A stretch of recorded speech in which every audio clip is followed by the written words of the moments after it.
Goosebump stuff that was, and the Tigers didn't let Carey down. They led by 15 points at three-quarter time, 14, or rather quarter time, 14 at half time, and we pick it up 19 minutes into the third. Right up the centre of the ground, kicks in long, back there is Harper, so too was Buttering. Oh, he sat underneath that one, courageous effort by Craig Buttering.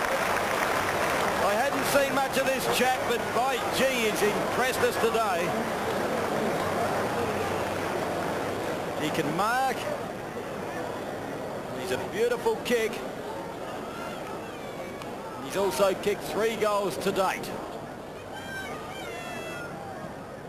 Made that 4. Very relaxed kicking style. The Tigers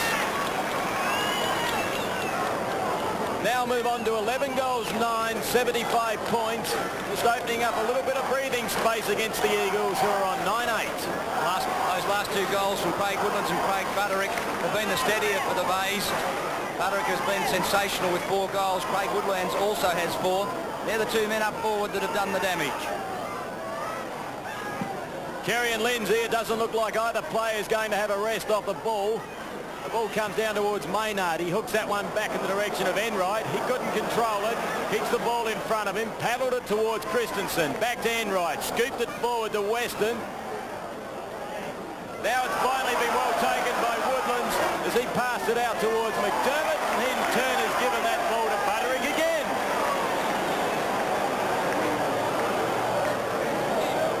Well, the Torrens players were content to just push the ball and paddle it forward.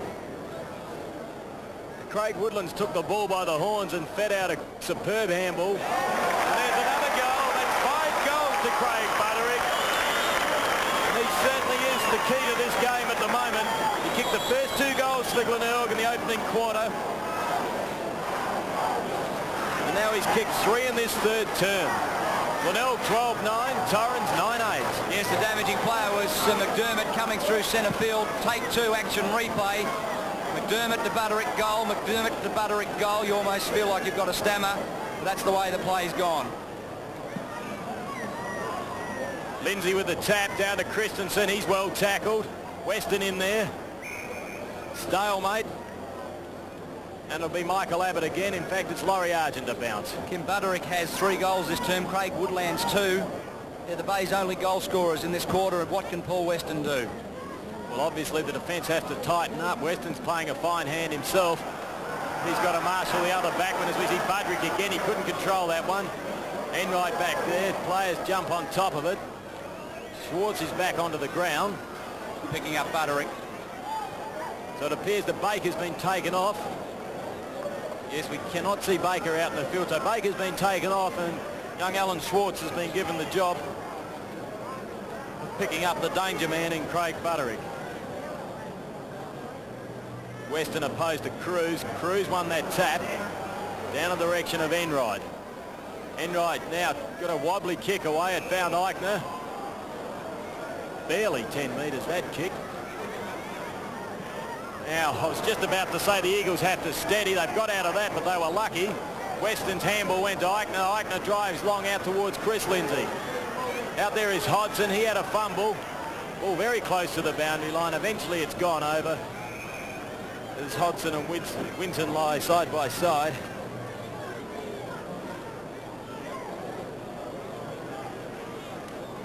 The Bay's enjoying a 19-point lead.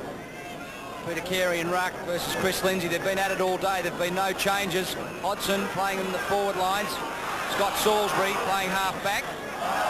Winton holding the ball. Good tackle, David Foote. Certainly is a talented player. He's just back into the Eagles lineup after a couple of games in the reserves, recovering after injury, gaining some fitness.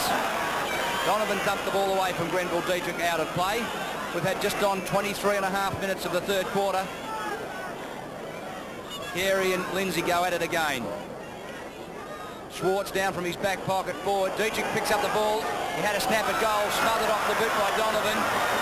Picking the ball up from the handball off Murphy was Maynard. Maynard grandstand side, long looking for Marshall. In the back from Guy, no free kick. Pisani pushed across the ball, out of play. Good defensive work by both sides on that occasion. Dyer and Pisani doing the work for West Torrens to force the ball out of play. I'm trying to work out these moves, David. It appears that Eichner's gone on to Butterick. Harper's gone on to Woodlands. Pisani's got the job of looking after little Chig Widden as Guy drives long towards Appleton. And it's a fine mark by Murphy. Murphy goes short. He finds McTavish. McTavish will use Kernahan. David Kernahan waiting for the bounce. The ball to bounce up. Now he's got possession. Drives long. Eichner's looking where Budrick is. Robson bravely back into the pack. And Budrick certainly causing some headaches. Young Dale Eichner there who's looking around to see which way Budrick was going to fly from. The tap from Seabohm. He's been quiet. Out towards Guy. Tapped it forward to Enright. Now the Eagles have to keep possession. It looks for Lindsay and the big fella takes a fine mark. That's his 6th or 7th mark for the game.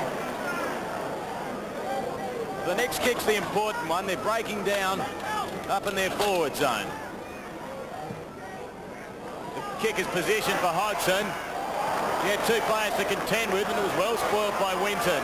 Now it's 2-on-2. Christensen, Salisbury. The boundary wins out. In fact, it didn't. Foot looking for a free kick. Taps it back towards Taylor. He's been held without possession and he's won himself a free kick. Well, Kevin Taylor thought about playing on. I think he's off, isn't he? He's off now. Umpire calls play on. Everyone was standing still.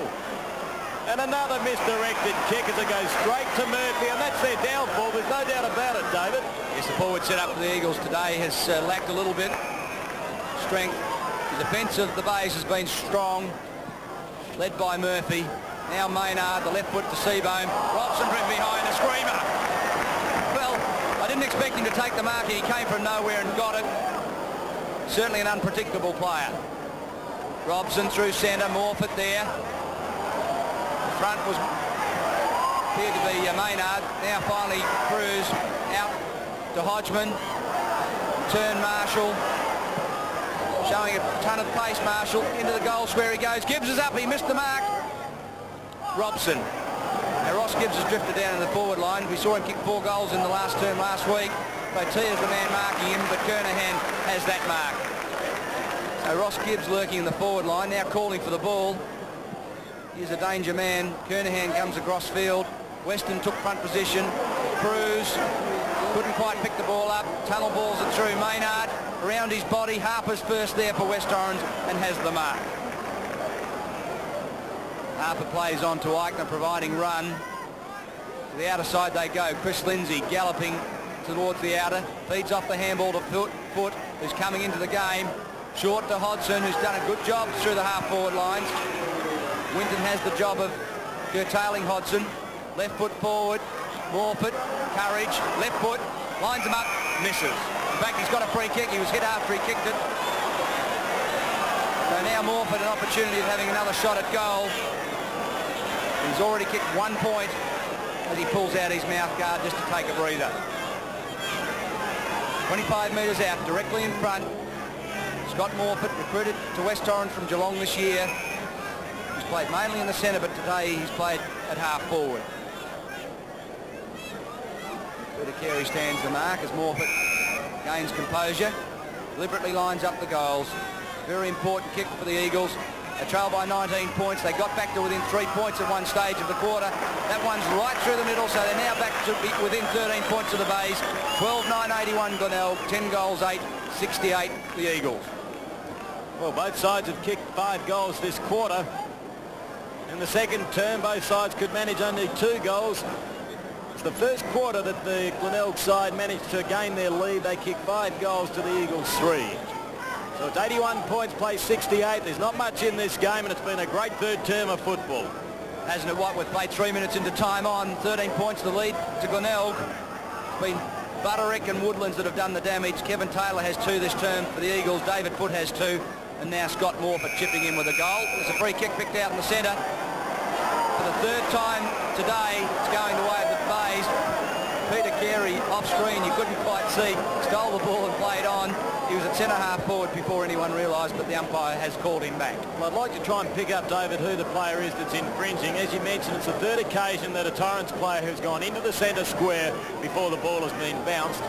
It's been the same young boundary umpire each time, so there's obviously one player who's keeps making the same mistake. Carey, a long torpedo punt into the forward line.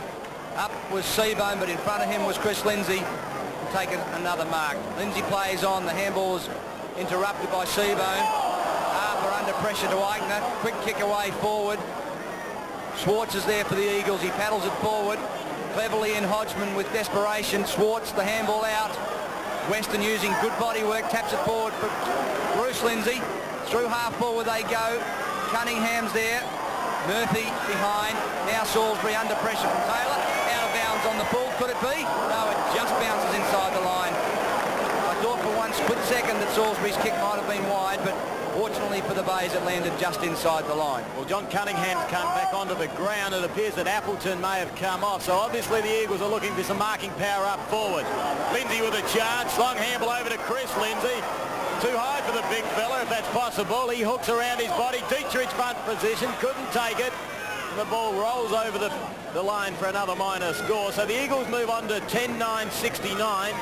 Trailing Glenelg 12-9-81, and we've had 30 minutes of this third quarter. We've been watching Chris Lindsay playing only his 25th league game, battle it out against Super Carey, playing his 400th club game, and if you add, of course, 17 state games to Super's tally, he's got 417.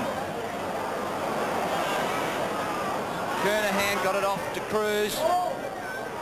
Turn went wide. Finally, it's ended up with Maynard. Maynard short on the lead. Seabohm, he's up and he's got that one, Seabohm. Thompson's done a good job of marking him all day. He only has one goal, which was kicked early in the second term. Seabohm lining up goal number 2, natural left footer. Goal umpire's just coming around a little bit, but I think that's right through the middle. 13 goals, 9, 87 the Bays. Lead West Torrens, 10 goals, 9, 69.